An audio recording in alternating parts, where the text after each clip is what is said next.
ના માધ્યમથી Indira Gandhi national open university IGNOU ના સેન્ટરમાં MEC 007 ઇન્ટરનેશનલ ટ્રેડ એન્ડ ફાઇનાન્સના પેપરમાં યુનિટ 7માં આપ સર્વેનું હાર્દિક સ્વાગત છે. વિદ્યાર્થી મિત્રો, લાસ્ટ લેક્ચરમાં આપણે જે બધી WTO વર્લ્ડ ટ્રેડ ઓર્ગેનાઇઝેશન એટલે કે વિશ્વ વેપાર સંસ્થા ઉપર અલ્પ વિકસિત કે વિકાસશીલ દેશોને એમાં જે પ્રશ્નો નડી રહ્યા છે એની બૃહદ ચર્ચા કર્યા બાદ આજે આપણે બેલેન્સ ઓફ પેમેન્ટના પરિચય તરફ જઈશું. Today we are discussing on balance of payment. Now introduction of balance of payment. તો એમાં ખાસ બે ખાતા હોય છે, એક ચાલુ ખાતું અને બીજું મૂડી ખાતું, current account and capital account.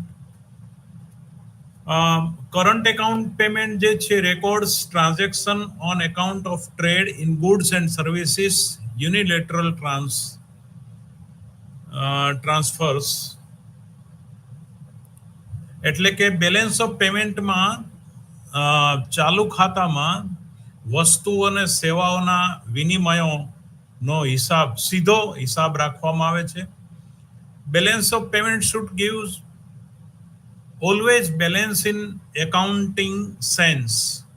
એટલે કે નામા પદ્ધતિની પરિભાષામાં એ ઓલવેઝ સમતુલામાં જ હોય, કારણ કે balance of payment should always balance in accounting sense, meaning that the sum of all debit side entries must match with the credit side. જે ડેબિટ સાઇડની એન્ટ્રી ક્રેડિટ સાઇડની સાથે જે ચાલુ ખાતામાં મેળ ન ખાતી હોય મૂડી ખાતામાં અથવા બેલેન્સ એકાઉન્ટમાં મેળ પડી જવો જોઈએ.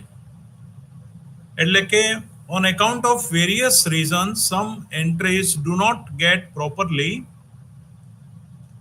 recorded in the balance of payments. Due to the reasons, debit and credit side entries often fail to match each other. જ્યારે એમાં કેટલીક ભૂલો હોય, ક્રેડિટ અને ડેબિટ સાઇડમાં લખવામાં કેટલીક ભૂલો હોય કે ન લખાયું હોય તો એ મેચ ન થાય. Due to this reason, આ કારણથી debit and credit side entries often fail to match. But that does not imply that balance of payment will always be in equilibrium. એનો અર્થ એવો નથી કે હંમેશા સમતુલામાં જ હોય. By equilibrium and balance of payment, it is meant the present liabilities are perfectly matched with the present asset position of the country with respect to three basic balance, namely merchandise trade balance, service trade balance and current account balance. એટલે કે માલ સામાનની ચીજ વસ્તુઓના વેપારના trade balance એટલે વ્યાપાર તુલા, માલ સામાનનો વ્યાપાર તુલા, સેવાઓની વેપાર તુલા અને કરંટ એકાઉન્ટ ચાલુ ખાતાના બેલેન્સ. આ ત્રણ સેન્સમાં આ હેતુથી એને બેલેન્સ કરવાનું હોય છે. નાઉ the balance of payment, the balance of payment account are an integral part of the national income account for an open economy. ખુલ્લા અર્થતંત્ર માટે રાષ્ટ્રીય આવકમાં એનો એક ભાગ છે, કારણ કે આપણે જોઈએ y = c + i + g + x - m, export minus import, એ આપણે આગળ આમાં ઇક્વેશનમાં જોઈશું. They record in principle all transaction between residents of the country concerned and those of other countries where residents are broadly interpreted as all individual business and governments. એટલે કે કેટલાક વ્યક્તિગત વિનિમયો હોય, કેટલાક ધંધાકીય કોર્પોરેટ વિનિમયો હોય ને કેટલાક સરકારી વિનિમયો હોય. આ ત્રણ વિનિમયોના સંદર્ભમાં international organization are also classified and foreign resident for the purpose.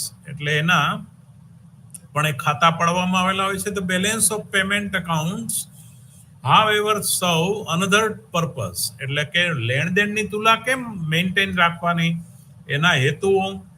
The balance of a country's foreign transaction and accompanying issue of the exchange rate and reserves, એટલે કે વિદેશી જે ચલણનું રિઝર્વ અનામત ભંડોળ કેટલું છે, whether the gold or the foreign currencies, has long been focus of interest for policy maker. એટલે કે નીતિ ઘડનારાઓ માટે એ વ્યાજ નક્કી કરવા માટે પણ એક અગત્યનું ભાગ બને છે.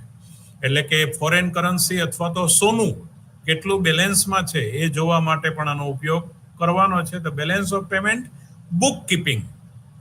નાઉ the balance of payment is essentially application of the double entry bookkeeping. એટલે કે દ્વિનોંધી નામા પદ્ધતિ. બુક કીપિંગ એટલે નામા પદ્ધતિ. તો કઈ નામા પદ્ધતિ? Since it records both transaction and the money flow associated with the transaction. એટલે વિનિમયો અને એની સાથે સંકળાયેલા નાણાં પ્રવાહો. હવે એનો આધાર તો પાછા વિનિમય દર ઉપર છે, એટલે આના પછીનું ચેપ્ટર આપણે એક્સચેન્જ રેટ ઉપર જોવાના છે. એક્સચેન્જ રેટના આધારે પછી બેલેન્સ ઓફ પેમેન્ટ ઉપર એની અસરો થાય. એટલે આ 7 પછીનું 8મું ચેપ્ટર બેલેન્સ ઓફ પેમેન્ટ, પછી આપણે એક્સચેન્જ રેટ ઉપરનું છે. નાઉ the payment account. If we do this proper way, debit and credit will always be equal. જો એ પ્રોપર વે કરવામાં આવે તો ક્રેડિટ અને ડેબિટ હંમેશા સરખું થાય. So that in an accounting sense, the balance of payment will always be balanced. An accounting balance is, however, not synonyms with the balance of payment equilibrium.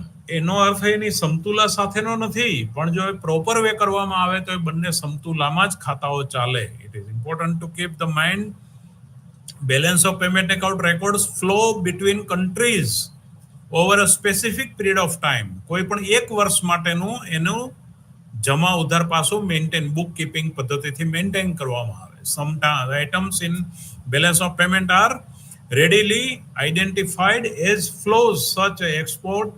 Other items, however, the flows arising from the changes in stocks. એટલે કે કેટલાક જે પ્રવાહો છે, નિકાસો, એની બીજી વસ્તુઓ અને એના પ્રવાહોની સંદર્ભમાં એ નક્કી કરવા. Traditionally there are two basic elements in perfectly complete set of balance of payment account, the current account and capital account. એટલે આપણે વાત કરી એ રીતે ચાલુ ખાતું અને મૂડી ખાતું, આ બેના સંદર્ભમાં વાત થાય છે. The latter in long term and short term private transaction and changes in official reserves. Each of these usually subdivided. આ જે ચાલુ ખાતાને પણ એનું પેટા વિભાગ પાડવામાં આવે, ટૂંકા ગાળાનું લાંબા ગાળાનું, અને મૂડી ખાતાને પણ ટૂંકા ગાળાનું અને લાંબા ગાળાનું, એમ એના બે પેટા વિભાગો પાડવામાં આવે છે. ચાલુ ખાતું તો ટૂંકા ગાળાનું અને લાંબા ગાળાનું, એ જ રીતે મૂડી ખાતું પણ ટૂંકા ગાળાનું અને લાંબા ગાળાનું. The essential difference between the two that capital account transaction necessarily involve domestic resident either acquiring or surrendering claims on foreign residents. એનો પાયાનો તફાવત એવો છે કે જે મૂડી ખાતાના વિનિમયો છે એ જરૂરી રીતે કોને સાંકળે છે? એના જે વેપારિક ક્લેમ જે છે, સરેન્ડરિંગ, એટલે કે જે સેટ કરવામાં આવે છે શરણાગતિવાળા, on foreign residents, whereas balancing item or error and omission, એટલે કે એને કેટલાક સરેન્ડર કરવામાં આવેલા હોય અને કેટલાક બેલેન્સિંગ આઇટમ અથવા એરર્સ એન્ડ ઓમિશન્સ, એટલે કે બાદબાકી કરવામાં આવે અને એની ત્રુટી, ભૂલ કેટલી છે એ પણ તારવવામાં આવે, which reflect our inability to record all international transaction accurately. કારણ કે એ જેટલી ત્રુટી આવે કે બાદબાકી કરવી પડે બેલેન્સ ઓફ પેમેન્ટમાં, બેલેન્સિંગ આઇટમમાં, એનો અર્થ એવો થયો કે આપણી આંતરરાષ્ટ્રીય વિનિમયોમાં એને એક્યુરસીમાં એને આપણે ભૂલ કરી છે અથવા તો ગણતરીમાં લીધી નથી જે આઇટમો, એનો અર્થ આવો થાય. ધ કરંટ એકાઉન્ટ, હવે આપણે કરંટ એકાઉન્ટમાં આપણે વાત કરીએ એમ ટૂંકા ગાળા અને લાંબા ગાળા એ બંને હોય છે, તો એમાં શેનો સમાવેશ થાય છે તો એની વાત કરીએ. વિદ્યાર્થી મિત્રો, થોડી આજે આપણે ઝડપ એટલા માટે રાખીશું કે આજે આ ચેપ્ટરમાંથી પછી જો શક્ય હોય તો એક્સચેન્જ રેટ તરફ પણ આપણે પ્રયાણ કરવું છે આ ચેપ્ટરથી આગળ. એટલે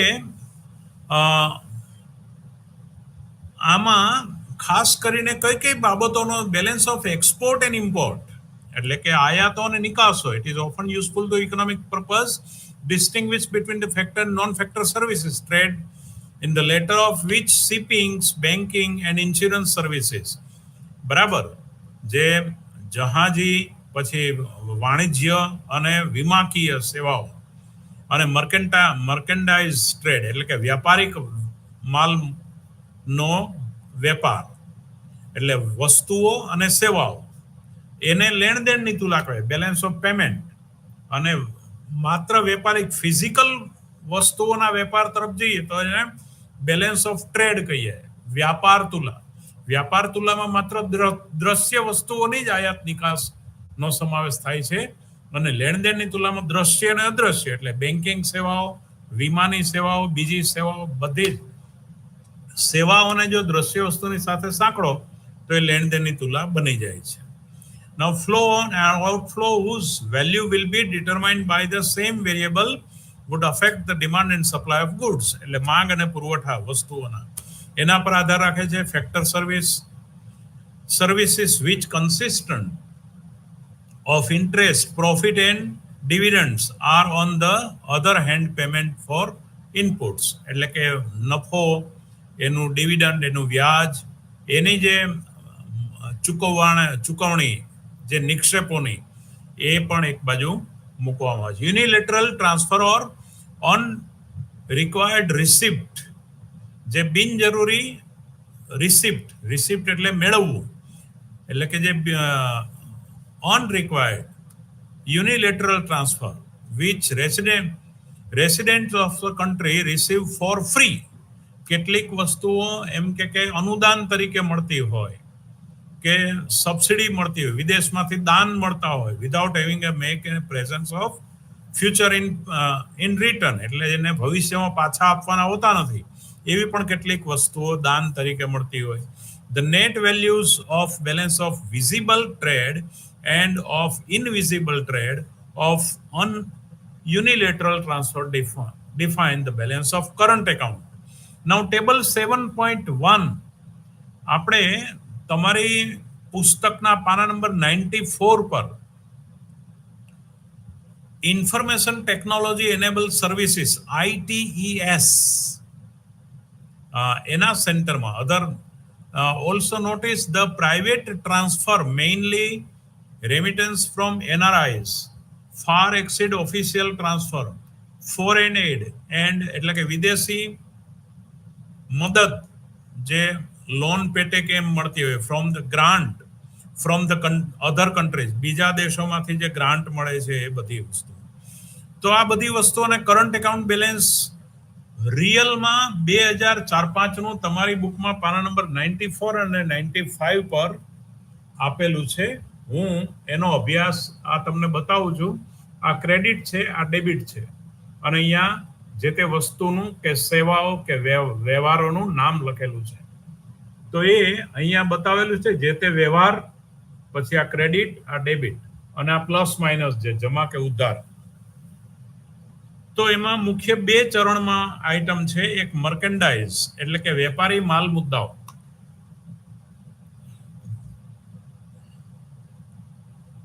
₹3,62,681 કરોડ નું 2004-05 ભારતનું બેલેન્સ ઓફ પેમેન્ટ ચાલુ ખાતાનું કરંટ એકાઉન્ટ બેલેન્સ હતું. એની સામે ડેબિટ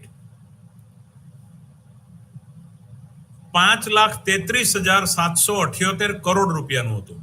3,62,000 કરોડમાંથી 5,33,000 કરોડ એટલે 5,33 માંથી 3,62 બાદ કરો એટલે ₹1,71,117 કરોડ રૂપિયાનું ડેબિટ સાઈડ વધતી હતી. હવે આ વેપારી માલ મુદ્દાની રીતે કે આપણી આયાતો 1,71,000 કરોડની દ્રશ્ય વસ્તુઓની વધારે હતી. હવે ઇનવિઝિબલ એટલે કે A+B+C, એમાં સર્વિસીસ, બીમાં ટ્રાન્સફર અને સીમાં ઇન્કમ. આ ત્રણેયનો સરવાળો ગણીએ તો invisible A plus B plus C ત્રણેયનું 3,47,098 crore રૂપિયાની ક્રેડિટ હતી અને 2,05,477 કરોડ રૂપિયાની ડેબિટ સાઈડ હતું. એટલે ઇનવિઝિબલમાં 1,41,000 નેટ વેલ્યુ 41,000 કરોડ રૂપિયાનો પ્લસ, પેલામાં માઇનસ થતું હતું દ્રશ્ય વસ્તુમાં 1,71,000 કરોડ, આમાં 1,41,000, એટલે બાકીનું જે વધે છે 2,29,000 રૂપિયા જેટલું જ ટોટલ કરંટ એકાઉન્ટ 1+2 માં ડેબિટ સાઈડ આપણું રહે છે. કારણ કે ક્રેડિટ સાઈડ ટોટલ 1+2 કરીએ છીએ તો 7,09,759 7,09,759 crores of rupees credit side, 7,39,255 crore rupees it is debit side. So minus એટલે કે એમાં કેટલું ખાધ જોવા મળે છે? 29,496 crore rupees is the net minus side. Now અલગ અલગ આમાં તમારા સર્વિસ કેટલા કરોડ રૂપિયાની ક્રેડિટ છે, ડેબિટ છે. સર્વિસીસમાં ટ્રાવેલ, ટ્રાન્સપોર્ટ, સપોઝ હું ઝડપથી તમારી આગળ વાત કરું તો ટ્રાવેલમાં 22,537 22,537 crore rupees credit, and this is the special for 2004-5 for India. It is in your book. 24,817 crores of rupees debit. So minus 2,280 crore rupees minus in travel service.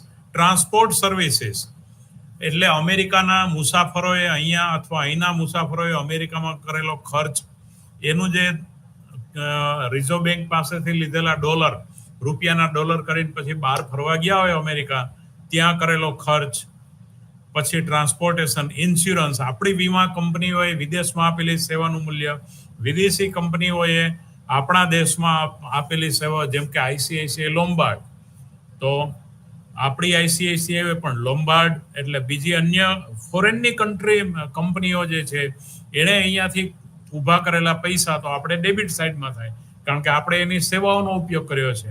આપણી કોઈ banking સેવાઓ ત્યાંથી ડોલર કલેક્શન કરીને લાવે અને વ્યાજ કમાઈને લાવે તો એ આપણે માટે જમા પાસું થાય. એટલે insurance is 4,564 crore rupees in 2004-5 for India. 3,249 crore rupees is debit in India. So plus 1,315 1315 crore રૂપિયાની ઇન્સ્યોરન્સમાંથી કમાણી થઈ, 2,282 કરોડ રૂપિયાની ટ્રાન્સપોર્ટેશનમાંથી કમાણી થઈ, ટ્રાવેલમાં માઇનસ 2,280 રૂપિયા નાખ્યા એટલે ડેબિટ થયું. NEC, what is NEC? NEC that is not elsewhere classified. બીજે આ બધા હેડમાં ક્યાંય જેનું ક્લાસિફિકેશન થયું નથી એવી વસ્તુઓ. એનઈસી 1,812 કરોડ રૂપિયાની ક્રેડિટ સાઈડ, 1,172 કરોડ રૂપિયાની ડેબિટ સાઈડ, 640 રૂપિયા એમાં નેટ કમાણી.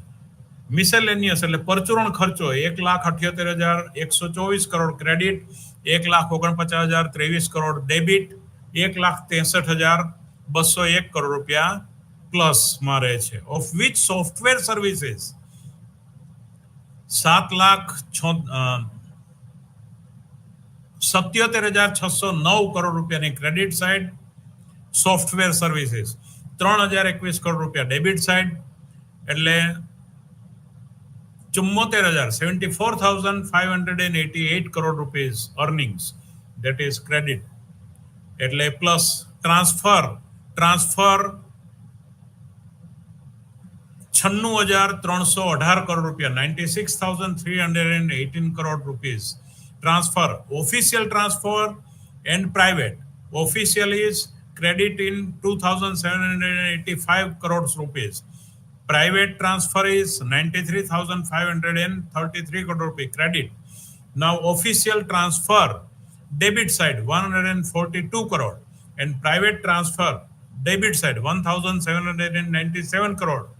So total આનું પ્લસ માઇનસ કરો તો official 2643 crore rupees is plus and private 91,736 crore rupees. પેલી ડેબિટ ને બાદ કરો તો એટલી પ્લસ સાઈડમાં રહે છે એટલે ટ્રાન્સફર ટોટલ થઈ 94,379 crore rupees. હવે આનો જો તમે સરવાળો income investment income and compensatory of employees એટલે ઇન્વેસ્ટમેન્ટ ઇન્કમ મૂડીરોકાણની આવક કેટલી અને કોમ્પેન્સેશન એટલે વળતર કેટલું આપેલું રોજગારી દાતાઓને તો 20,486 કરોડ રૂપિયાનું મૂડીરોકાણ આવક અને 33,327 કરોડ રૂપિયા ડેબિટ સાઇડ એટલે ઇન્વેસ્ટમેન્ટમાં માઇનસ 12,841 કરોડ રૂપિયા કોમ્પેન્સેશન ઓફ એમ્પ્લોઈઝ 612 કરોડ રૂપિયા ક્રેડિટ સાઇડ 5,687 કરોડ રૂપિયા ડેબિટ સાઇડ સો માઇનસ 5,075 રૂપિયા ડેબિટ સાઇડ આ બધું 1+2 નો બધો સરવાળો વાત બાકી કરો તો માઇનસ 29,496 મેં પહેલા આંકડો આપ્યો તો એ 29,496 કરોડ ચાલુ ખાતાની ખાત 2004-05 ભારતની આવે છે. This is the main thing. Now the capital account એ પછી હવે મૂડી ખાતામાં શેનો સમાવેશ થાય short run and long run ટૂંકા ગાળા અને લાંબા ગાળા પેલામાં ટૂંકો ગાળો લાંબો ગાળો આમાં ટૂંકો ગાળો અને લાંબો ગાળો it is often useful to make distinction between the various forms of capital account transaction. મૂડી દાખલા તરીકે આપણે કોઈ કંપનીના શેર લો ટૂંકા ગાળામાં શેર લઈને વેચી નાખો તો એ ટૂંકા ગાળાનું મૂડીરોકાણ થયું શોર્ટ ટર્મ. લાંબા ગાળા સુધી કોઈ મૂડીરોકાણ કરવાનું હોય તો લોંગ રન ઇન્વેસ્ટમેન્ટ થયું. તો આને આપણે કેપિટલ એકાઉન્ટમાં લઈએ છીએ અને ટૂંકા ગાળાના લાંબા direct investment is and the act of purchasing and asset and at the same time acquiring control of it other than ability to resell it. Portfolio investment by contrast is acquisition of the asset that does not give the purchaser control.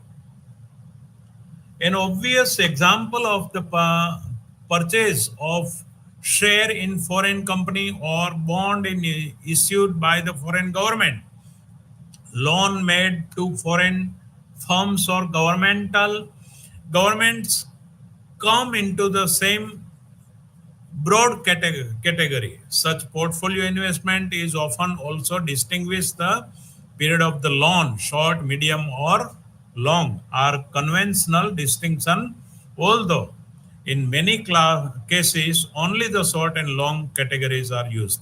એટલે ટૂંકા મધ્યમ અને લાંબા ગાળાનો ઉપયોગ થાય છે. ઘણી વખત એને ટૂંકા અને લાંબા ગાળાનો જ આપણે ઉપયોગ કરીએ છીએ. The capital outflow appear as a negative item in country's balance of payment. જે મૂડી બહાર જાય છે દેશની બહાર એ કેપિટલ એકાઉન્ટમાં આઉટફ્લોમાં ડેબિટ સાઇડ લખવામાં આવે છે અને capital inflow as positive item વિદેશમાંથી મૂડી જે આવી રહી છે કેપિટલ ઇનફ્લો થઈ રહ્યું છે અંદર આવી રહ્યું છે positive item often cause confusion. હવે ઘણી વાર છે ને આ બધી બાબતમાં કન્ફ્યુઝન થાય. One way of avoiding this is consider the direction in which the payment would go if made directly. The purchase of foreign asset would then involve the transfer of money to the foreign country as would the purchase of an imported good and so must appear as a negative item in the balance of payment of the purchaser's country and as a positive item in the account of seller's country.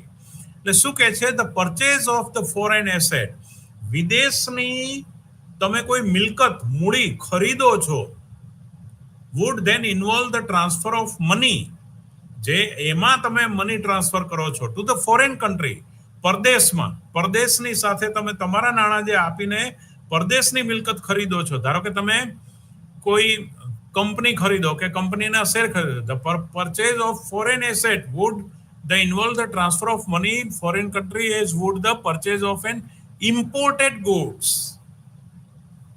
એટલે કે કોઈ આયાતી વસ્તુ પણ ખરીદો છો જે મૂડીકીય હોય તો એ કેપિટલ એકાઉન્ટમાં આવશે નહીં. And so must appear as a negative item, એ ડેબિટ સાઇડમાં જાય. In the balance of payment of purchasers country, જે ખરીદનાર, ધારો કે તમે મર્સિડીઝ લો કે કોઈ મોંઘી કિયા ગાડી લો કે ફોરેનની કોઈ ગાડી લો તો આપણા કેપિટલ એકાઉન્ટમાં એ નેગેટિવ. અને કોઈ મશીનરી તમે ખરીદો વિદેશમાંથી કોઈ મૂડીકીય ચીજ તો એ પેલું નેગેટિવમાં જાય. And as a positive item in account of sellers account country. વેચનારો દેશ છે, વેચનારા દેશમાં એમાં એ શેમાં એન્ટ્રી મારશે? એની પોઝિટિવ જમા પાસામાં, ક્રેડિટ સાઇડમાં. આપણામાં ડેબિટ સાઇડમાં જાય. આપણી ગાડી કોઈ ખરીદે અથવા આપણી કોઈ મશીનરી વિદેશી ખરીદે, વિદેશના લોકો, તો એ આપણી ક્રેડિટમાં જાય અને પેલાના ડેબિટમાં જાય. એટલે આ રીતે ધ્યાન રાખી અને 2004-05 નું કેપિટલ એકાઉન્ટ જે સેટ કર્યું છે એમાં મેઇન બે જ વસ્તુ છે, ફોરેન ઇન્વેસ્ટમેન્ટ અને પોર્ટફોલિયો ઇન્વેસ્ટમેન્ટ, લોન્સ અને બેન્કિંગ કેપિટલ. આ ત્રણ મુદ્દાની વાત કરી. Foreign investment, foreign direct investment 1+2 in India, equity, reinvestment, earnings, other capital. વિદ્યાર્થી મિત્રો, હું તમને બધા સ્ટેટિસ્ટિકલ ડેટા બતાવું. પાના નંબર 96 પર છે. બધા જ સ્ટેટિસ્ટિકલ ડેટા બોલવાનો ન તો સમય છે કે ન તો યોગ્ય છે, માટે હું ફટાફટ ફાઇનલ આંકડો તમારી આગળ રજૂ કરું છું. તમે સ્ક્રીનશોટ લઈ લો આનો અને તમે એનો અભ્યાસ કરજો. 2004-05 નું ભારત દેશનું મૂડી ખાતું છે, બરાબર?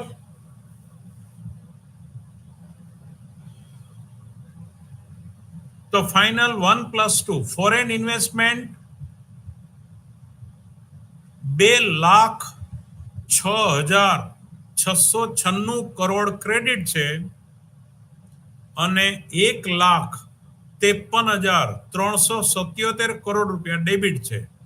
એટલે કેપિટલ એકાઉન્ટમાં નેટ પ્લસ કેટલું જાય છે આપણામાં? 53,319 crore, 53,319 crore in 2004-05 is plus in capital account. હવે એ વાતને આખી જે અત્યારે બધી ચર્ચા કરીએ તો આપણી 20 મિનિટ ખાઈ જાય, પણ એને આપણે બાજુ પર રાખીને તમે સ્ટેટિસ્ટિકલ ડેટાનો અભ્યાસ કરજો. એટલે અલ્ટિમેટલી તારણ આ છે, the remaining items in the balance of payment, એટલે વધારાની બીજી જે આઇટમો છે બેલેન્સ ઓફ પેમેન્ટમાં એની આપણે ચર્ચા કરીએ. એરર્સ એન્ડ ઓમિશન્સ એટલે જેની તમે કાળજી નથી રાખી, અને સ્પેશિયલ ડ્રોઈંગ રાઇટ્સ જે IMF ના એનો ઉપયોગ કર્યો છે. Finally there was change in reserve of country whose balance of payment we are considered the changes in the part of the reserve of other countries. બીજા દેશોની અનામતોનો ઉપયોગ, that is held in countries concerned. Reserves and held three forms: in foreign currency usually but not always the US dollar as gold, and as special drawing rights SDRs borrowed from the IMF. Not that reserve do not have to held within the country. Indeed, most countries hold a proportion of the reserves in account with foreign central banks. The challenges in the country's reserve must of course reflect the net value of all the other records items in the balance of payment. These changes in reserves will of course be recorded accurately, and it is the discrepancy between the changes in reserves and net value of the other recorded items in allow us to identify the errors and omissions. એટલે આમાં કેટલીક ત્રુટીઓ રહી ગઈ હોય એ આપણને શોધવાનો ખ્યાલ આવે. નાઉ ઓટોનોમસ એન્ડ એકોમોડેટિંગ આઇટમ્સ જે ટૂંકા ગાળાની છે એ આપણે ઓટોનોમસ એને કહીશું, અને એટલે એક લાઈન દોરીએ. બેલેન્સ ઓફ પેમેન્ટ જો સમતુલામાં હોય જમા અને ઉધાર, તો એની એક રેખા દોરવામાં આવે. તો હવે એમાં above the line, that is autonomous ગણીશું આપણે, અને બિલો ધ લાઈન જે છે એ એકોમોડેટિંગ ગણીશું. Obviously the sum of the accommodating and autonomous item must be zero. લાઈનની ઉપરની આઇટમો જે જમા ઉધાર થઈ છે અને લાઈનની નીચેની આઇટમો જે જમા ઉધાર થઈ છે, એટલે ઓટોનોમસ અને એકોમોડેટિંગ નો તમે સરવાળે ગર્ત અને શૃંગ ભેગા કરો તો એક સીધી રેખા થાય, એટલે એનો સરવાળો શૂન્ય થાય. Whether the balance of payment is in surplus or deficit depends on the balance of autonomous item. તમારી લેણદેણની તુલા એ સરપ્લસમાં છે કે ડેફિસિટમાં, એટલે કે અધિશેષ વધ્યો છે કે ખાધ છે, એનો મુખ્ય આધાર તમારી ઓટોનોમસ આઇટમ પર છે, સ્વાયત્ત વસ્તુના વિનિમય પર છે. The balance of payment is said to be in surplus accounting. Receipts are greater than autonomous payments. Autonomous receipt is greater than also autonomous payment, then your balance of payment is in surplus. And reverse પરિસ્થિતિમાં, if your autonomous receipt are less than autonomous payment, then you are in deficit condition in balance of payment. Unfortunately, the distinction between the autonomous and accommodating item is not is straightforward as it may seem. જેટલું તમને સ્પષ્ટ દેખાય છે એટલી આ બધને concept straight forward નથી. Whether that is reasonable approximation to the truth may depend on the part of the policy regime that is in operation. For example, what is the autonomous item under a system of fixed exchange rate? કોઈ સ્થિર વિનિમય દરના સંદર્ભમાં જે વિનિમયો થયા હોય તો એને તમે કયા ઓટોનોમસમાં મૂકીશો? And limited capital mobility may not be autonomous when exchange rate are floating. જ્યારે તરતો વિનિમય દર હોય, એટલે આના પછી તરત આપણે વિનિમય દરોનો અભ્યાસ કરીએ છીએ કે તરતા વિનિમય દરમાં જે તમે મૂડીકીય વસ્તુઓની હેરફેર કરી હોય, ટ્રાન્ઝેક્શન કર્યા હોય, તો મૂવ ફ્રીલી બિટવીન કન્ટ્રીઝ, જે ફ્રીલી બે દેશો વચ્ચે ફર્યા હોય, તો એને તમે શેમાં મૂકીશું? In the current system. However the exchange rate system is one of managed flexibility with the official reserves used to smooth exchange rate fluctuations rather than the maintain the rate of within the given band, and capital is much more mobile.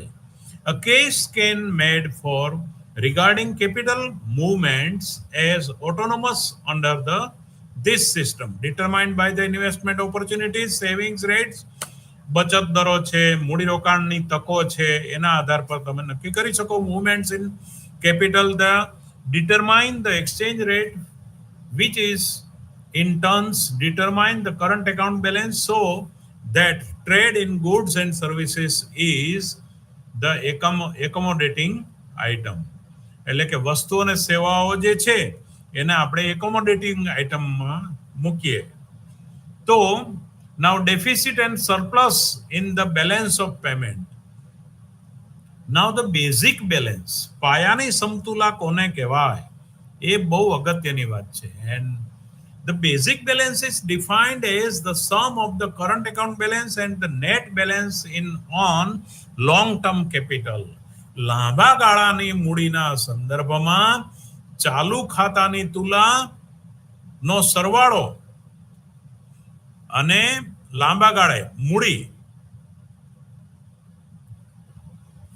લાંબા ગાળાની મૂડી, એટલે the basic balance is defined as the sum of current account balance and the net balance on long term capital. એટલે કે sum of current account balance જે છે ચાલુ ખાતાનો સરવાળો અને એનું net balance લાંબા ગાળાની મૂડી, which were then seen the most stable element in the balance of payment. એ ખૂબ જ અગત્યનું પાસું છે. લેણદેણની તુલાના સમતુલામાં સ્ટેબલ છે એવું કહેવા માટે, સ્ટેબલ માટેનું, બેલેન્સ ઓફ પેમેન્ટ માટેનું લાંબા ગાળાની મૂડી જે છે એ અને કરંટ એકાઉન્ટ બેલેન્સ જે છે એનો સરવાળો એ તમારો સમતુલામાં and so placed above the line અને માટે એને જે લેણદેણની તુલનાની સમતુલાની ઉપરની રેખામાં મૂકવામાં આવે. The worsening of the basic balance an increase in deficit or reduction in a surplus, કાં તો અધિશેષ ઘટે અથવા ખાધ વધે પાયાની તુલનામાં બેઝિક બેલેન્સમાં even a more for surplus or to deficit was seen and is indicating a deterioration in the relative state of the economy. અર્થતંત્રમાં આ ઊંધી દિશામાં ચિંતાજનક ગણાય. Alternative approach is to consider whether the net monetary transfer that has been made by the monetary authorities is positive or negative. The so called settlement concept, જે સેટલમેન્ટના ખ્યાલથી લેણદેણની તુલાનું settlement કરવું એટલે કે એનો એડજસ્ટમેન્ટ સમાયોજન કરવાના ખ્યાલ સાથે જે નાણાકીય સત્તાઓ દ્વારા હકારાત્મક કે નકારાત્મક પગલાઓ લઈ અને મોનેટરી ટ્રાન્સફર એટલે નાણાંના વિનિમયો જે કરવામાં આવે, if net transfer is negative, જો નેટ ટ્રાન્સફર ઓટોનોમસ એ નેગેટિવ હોય, that is there is an outflow.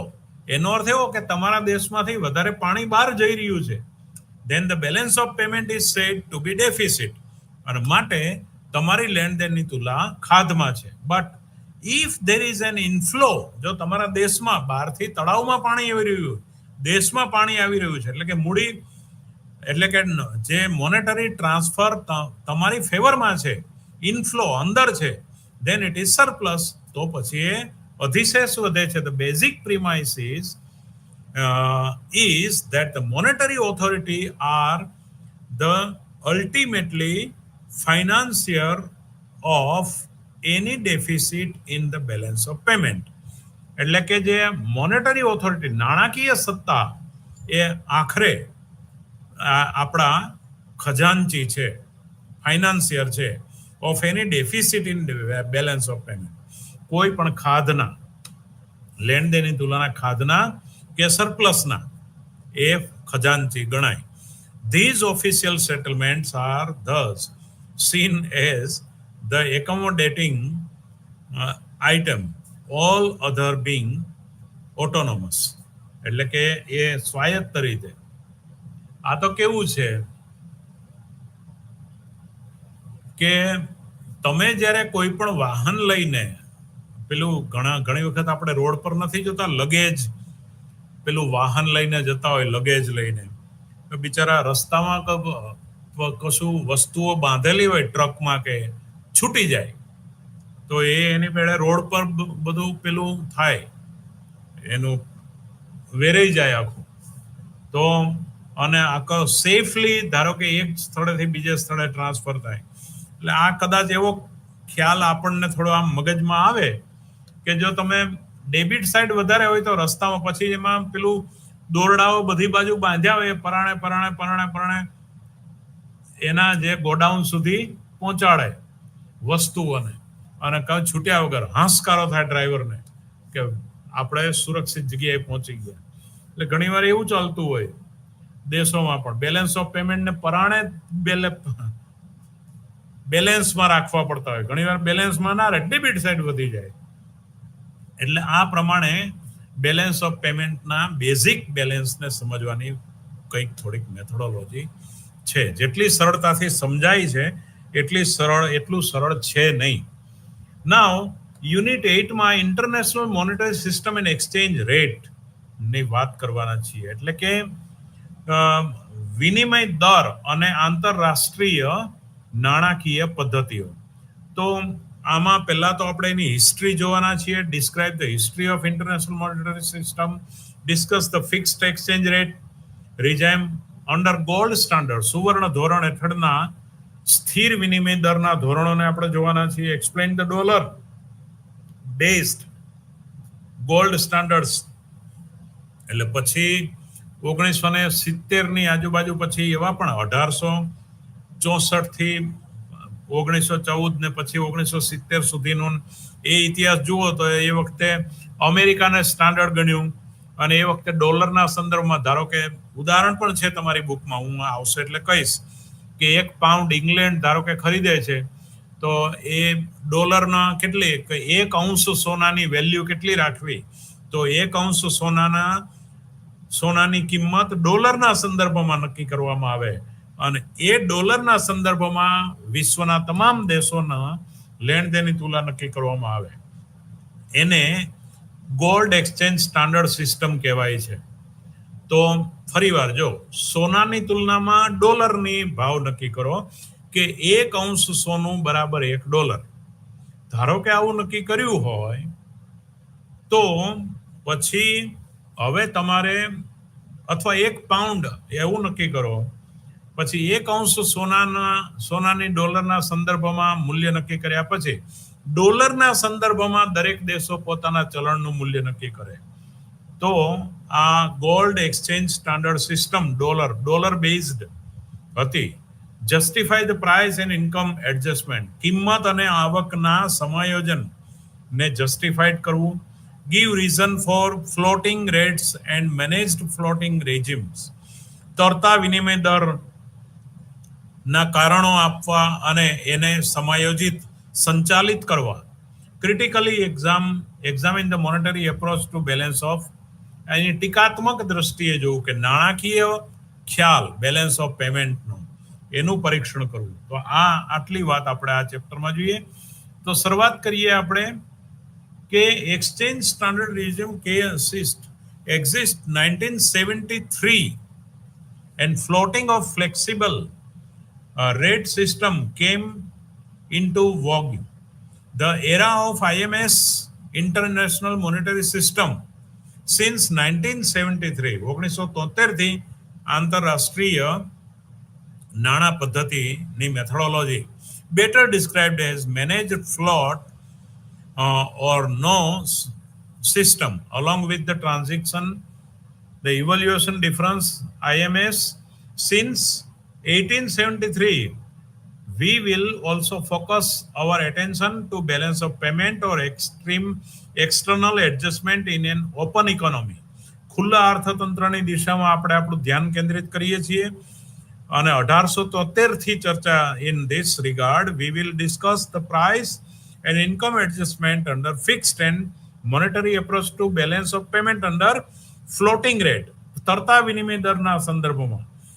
તો ત્યાર પછી fixed exchange rate under gold standard, સુવર્ણ વિનિમય ધારો 1880 થી 1914 દરમિયાન સુવર્ણ વિનિમય ધારો હતો.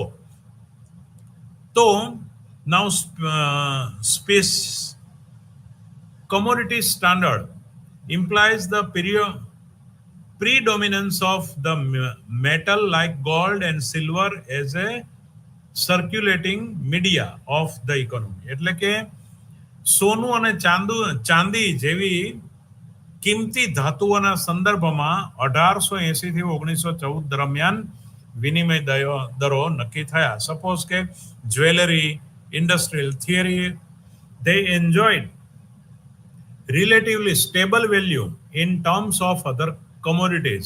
એટલે કે બીજી વસ્તુઓની તુલનામાં આ વસ્તુઓને સ્ટેબલ હોય છે આના ભાવો, સોના ચાંદીના કે કિંમતી ધાતુઓના. એટલે એના સંદર્ભમાં દરેક દેશોએ પોતાનું વેલ્યુએશન નક્કી કર્યું સોના અને ચાંદીની તુલનામાં. બરાબર. એટલે the monetary value of which equally the value of the metal content sovereign themselves frequently reduce the gold or silver content of the coin and minted, a practice called disbursement. હવે આમાં શું થયું કે કાળક્રમે સોના અને ચાંદીના ભાવમાં પણ અસ્થિરતા આવી અને એટલે લોકોનો વિશ્વાસ આ પાયાની વસ્તુ છે. ભારતના જ રૂપિયાના સંદર્ભમાં હોય કે દેશ વિદેશના ચલણોના સંદર્ભમાં. એટલે લોકોએ પછી સોના ચાંદી જેવી કિંમતી ધાતુઓને પણ એક બાજુ મૂકવી પડે એવી પરિસ્થિતિ ઊભી છે. એટલે એની વિશ્વસનીયતાનો પ્રશ્ન થયો. ફુલર બોડીઝ કોઈન એટલે પછી એના પેલા રાણી છાપ સિક્કાઓ એવા નહોતા આપણે ચાંદીના બધા જૂનું નાણું. તો એને વળી પાછું આના પ્રશ્નો વળી પાછા વિદેશી પેલામાં થયા. debased coin were overvalued since they were assigned the higher face value their metal content justified. દાખલા તરીકે 1 રૂપિયાનો ચાંદીનો સિક્કો હોય, હવે એને ઓગાળીને ચાંદી ભેગું કરો તો તમારા દેશની ભાવ સપાટીમાં 100 રૂપિયા થાય. તો પછી રાણીછાપ સિક્કા હોય તો લોકોએ શું કર્યું, મેટલના સિક્કાઓ ઓગાળી પછી એને ધાતુ વેચો તો રૂપિયા વધારે મળે. એટલે આ એની વિશ્વસનીયતાનો પ્રશ્ન થયો. The end product was the debased money overvalue as a medium of exchange. એટલે આની ઓવરવેલ્યુ થઈ ને, જે ચાંદીનો સિક્કો અંકિત વેલ્યુ 1 રૂપિયો હોય, જો એમાંથી ચાંદી તમે ઓગાળો તો તમને 70 રૂપિયાની ચાંદી મળતી હોય કે 50 રૂપિયાની મળતી હોય, અરે 5 રૂપિયાની મળતી હોય, તો 1 રૂપિયાનું અંકન કરતા તો 4 રૂપિયા વધારે છે. એટલે કહેવાનો અર્થ, એટલે હવે પછી ધાતુ નાણાંની જગ્યાએ બીજી વસ્તુ કમ્પલ્ઝન થઈ. નાઉ in the above background we have to understand the fixed exchange rate. એટલે it was not until 1870 એટલે it achieved widespread adoption. એટલે કે 1871 સુધી આ પરિસ્થિતિ નહોતી, પણ પછી gold standard during the decades the United States followed the suit in 1879. 1879 by 1880 gold standard became a full-fledged international monetary system. સુવર્ણ જે ધોરણ છે એ ફૂલ ફ્લેજમાં ચાલતું હતું આંતરરાષ્ટ્રીય નાણાકીય ધોરણમાં 1880 મોટા ભાગના દેશો. For next 3 decades until the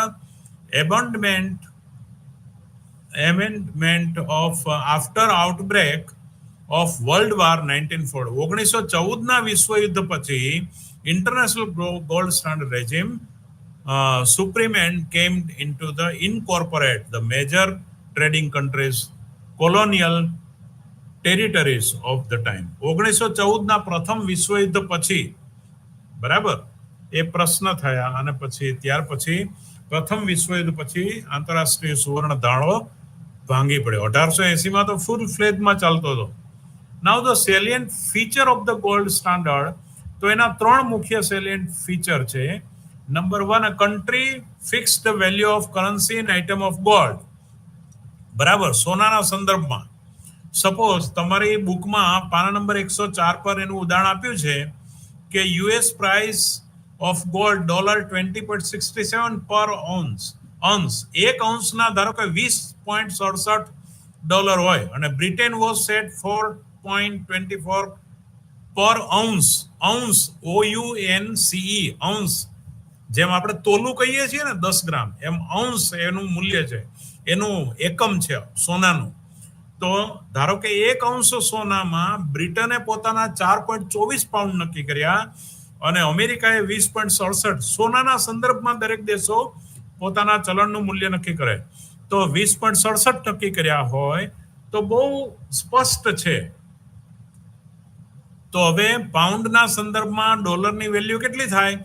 $20.27 divided by pound 4.24 પર એનમ, તો approximately 4.87.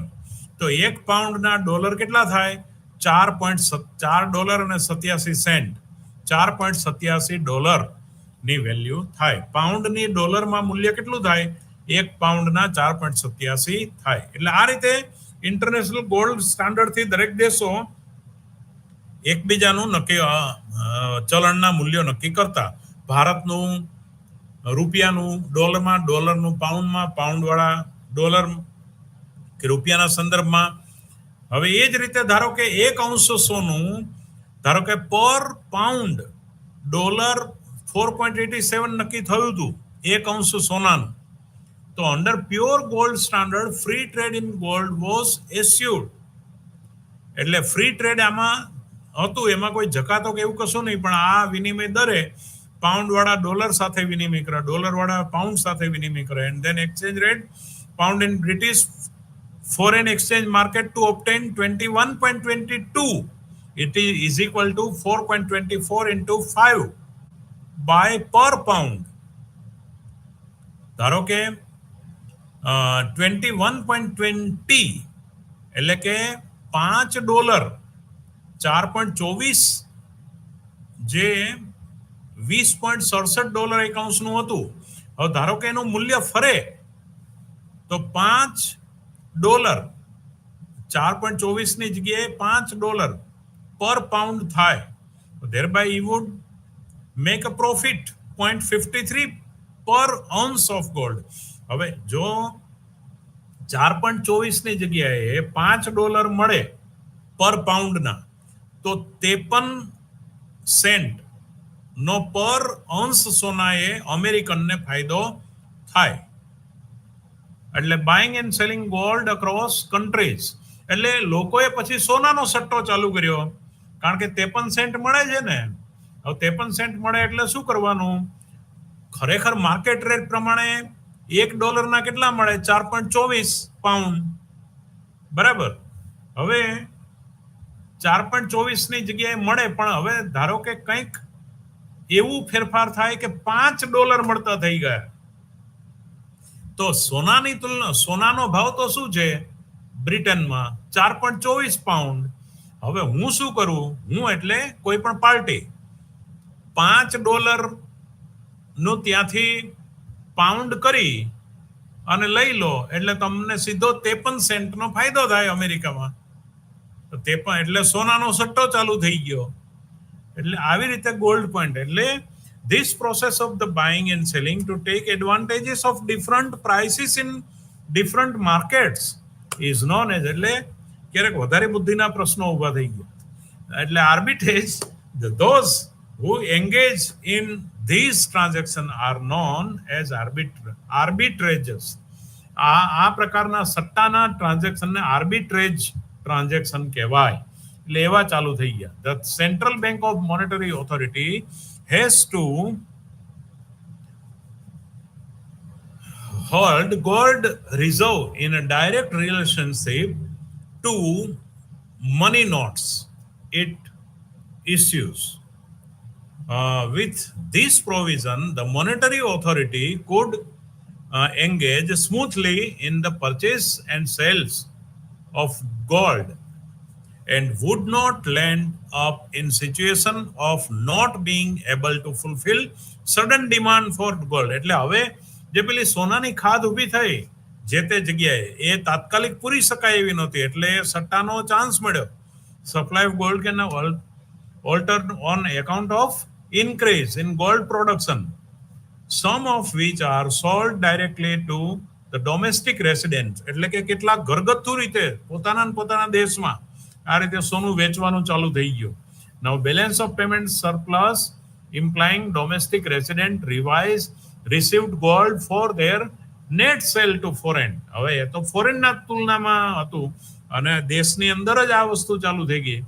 For both increase in gold production and balance of payment surplus implying domestic resident received the gold for their net sale to the foreigners. આ બંનેના સંદર્ભમાં domestic money supply would rise.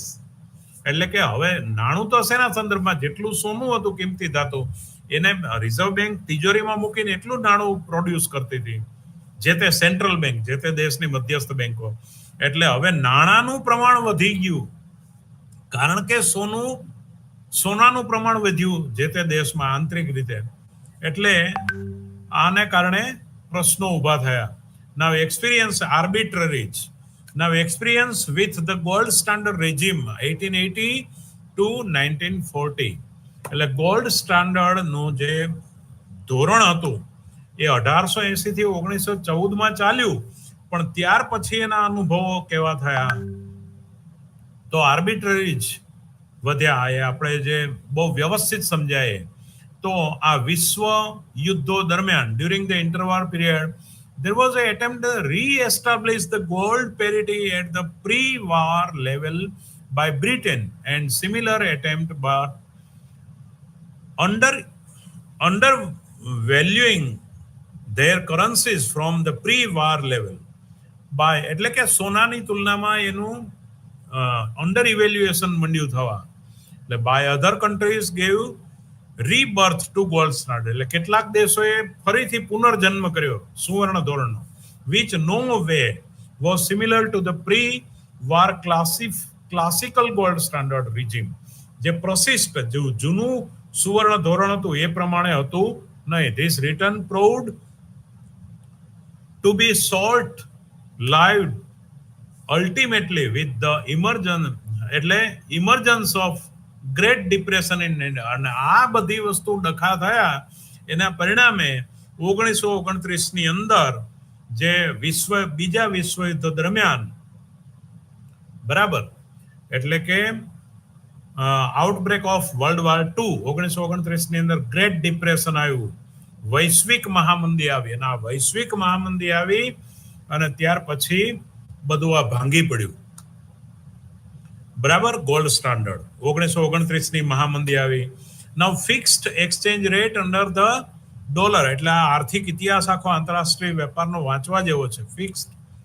Fixed exchange rates under the dollar based gold exchange standard 1947, જ્યારે આપણે આઝાદ થયા ત્યારથી 1973 નું સ્થિર વિનિમય દરની નીતિ, ડોલર બેઝ, એટલે કે એમાં પાયામાં ડોલર હતો, જેમ પાયામાં પેલું સોનું અને પછી ડોલર અને પછી એનું બધા દેશો સાથેના ચલણ, એવી રીતે dollar based gold exchange standard 1947 to 1973. તો એની વાત આખી fixed exchange rate under the dollar based gold exchange. Before the first world war almost half century, 1870 થી 1914 ત્યાં સુધી આનું વહાણ ચાલ્યું સરસ. International financial system was based on the classical gold standard. As we have seen, according to the system, each national currency has had a preciously fixed gold content. Now world war was over in 1918. 1914 થી પછી 1918 માં પૂરું થયું. Instead of the returning to traditional gold standard, પાછું પેલું જૂનું સુવર્ણ ધોરણ આવવાને બદલે there was a period of flexible exchange rate regime lasting for the short period of time. ટૂંકા ગાળા માટે પરિવર્તનીય વિનિમય દર આવ્યું. This period also witnessed a rise in protectionism on a large scale after the war. એ વિશાળ ગાળામાં યુદ્ધ પછી there was a massive hyper inflation, એટલે કે બહુ ઊંચો ભાવ વધારાનો દર આવી ગયો બધે. And competitive devaluation among the countries, એટલે બધા દેશો એકબીજાની તુલનામાં મંડ્યા પોતાના ચલણનું અવમૂલ્યન કરવા, કે જેથી કરીને પોતાની નિકાસો વધે ને આયાતો ઘટે, નિકાસો વધે ને આયાતો ઘટે, એટલે બધા આવું મંડ્યા કરવા. એટલે હવે કોઈ કંટ્રોલિંગ પાવર જોઈએ, બરાબર. એટલે પછી ઇન્ડિયન મેઝર ઓફ ટેક્સ, પોતાનો કરવેરો બચાવવા માટે બધાને મજા આવે આમાં. ધસ લીડિંગ, ઓલો 4 રસ્તે ઘણી વાર સાઈડ લાઇટો ચાલુ ના હોય કે કોઈ પોલીસ વાળા ના હોય તો ગમે એ વાહન ચલાવે, એટલે અકસ્માત થાય. પછી આ એ ન થાય, પોતપોતાની કાળજી રાખીને બધા ગમે એમ વાહન ચલાવતા હોય, કોઈ ટ્રાફિકના નિયમ ન પાડે. એવું આમાં થયું પ્રથમ વિશ્વયુદ્ધ પછી. નાવ હાઇપર ઇન્ફ્લેશન, બહુ ઊંચો ફુગાવો થઈ ગયો. Competitive devaluation among the countries in order to maintain the competitive position, એટલે બધાને હરીફાઈમાં ટકી રહેવું છે. બધાને મર્સિડીઝ જ લેવી છે, કોઈને સાયકલ લેવી જ નથી, એટલે તકલીફ આમાં થઈ. All this ultimately forced Britain, the most powerful country of that time, એ સમયનો જે બ્રિટન જે છે ખૂબ જ શક્તિશાળી રાષ્ટ્ર ગણાતું હતું, to return the gold standard in 1927. એ વળી પાછું 1927 સુવર્ણ ધોરણ લાયા. એટલે નહીં આજુબાજુના લારી ગલ્લાવાળા આવી જાય ને પછી બિચારા સેવા કરે. ઘણી વખત ટ્રાફિક ના હોય તો ટ્રાફિકની સેવા કરે, અમુકને ગાડી પાછી લેવડાવે. એટલે એવું આ બ્રિટને કર્યું એ વખતનું મજબૂત રાષ્ટ્ર. But the system was no longer sustainable, પણ એ બહુ લાંબુ ચાલ્યું નહીં. The England was forced to devalue the currency in 1931. 1931 ઇંગ્લેન્ડે પોતાના કરંટ, એટલે પોતે આમ બરાબર છે, પોતાની ગાડી હતી એટલે 4 રસ્તે આવીને નીચે ઉતરીને ટ્રાફિક કંટ્રોલ કર્યો, પણ પોતે જ પોતાની કન્ટ્રીનું ડિવેલ્યુએશન કર્યું. Under the pressure ensuing from the depression in 1930s, કારણ કે 1929-30 ની મહામંદીમાં જેટલું ડિવેલ્યુએશન કરો એટલો ફાયદો જ હતો, કારણ કે વિદેશમાં તમારી નિકાસો વધે, આયાતો ઘટી જાય, એટલે તમારું બેલેન્સ ઓફ પેમેન્ટમાં ખજાનો ભરેલો રહે. USA's position was also weakened. Eventually it was also forced devaluate in 1933. 1933 વળી પાછી અમેરિકાએ એ બધું કર્યું. The devaluation of dollar and sterlings ultimately resulted the breakdown of the gold standard. એટલે વળી પાછા અમેરિકાએ એ પ્રયત્ન કર્યો, એટલે વળી પાછું until the end of the World War II, બીજું વિશ્વયુદ્ધ પૂર્ણ થાય ત્યાં સુધી આ બધું ચાલ્યું. બરાબર, 1939 થી 45, એટલે બીજું વિશ્વયુદ્ધ પૂરું થાય ત્યાં સુધી. એટલે 1944 પછી આપણે વાંચીએ છીએ કે જે 1944 બ્રેટન વુડ્સ મુકામે જે પછી IMF સંસ્થાની સ્થાપના થઈ, આંતરરાષ્ટ્રીય નાણાં ભંડોળ, અને એ બધી વાત હવે પછી આપણે આવતા લેક્ચરમાં લઈશું. વિદ્યાર્થી મિત્રો, અત્યાર સુધી આ બેલેન્સ ઓફ પેમેન્ટ અને વિશ્વની જે આંતરરાષ્ટ્રીય સોના ધોરણ અને જે આંતરરાષ્ટ્રીય વિનિમય દર પદ્ધતિ ને ખૂબ સુંદર રીતે ન્યાય આપવા માટે મેં પ્રયત્ન કર્યો છે. બ્રેટન વુડ્સ અને પછી અત્યારે જે 1995માં ચાલ્યો WTO, એના પ્રશ્નોની આપણે પહેલા ચર્ચા કરી લીધી, અને પછીની ચર્ચાઓને આપણે આવતીકાલે જોઈશું. અત્યાર સુધી મેં આમાં બનતો ન્યાય આપવા પ્રયત્ન કર્યો છે. કંઈ પણ ક્ષતિ રહી ગઈ હોય તો ક્ષમ્ય ગણશો. Thank you.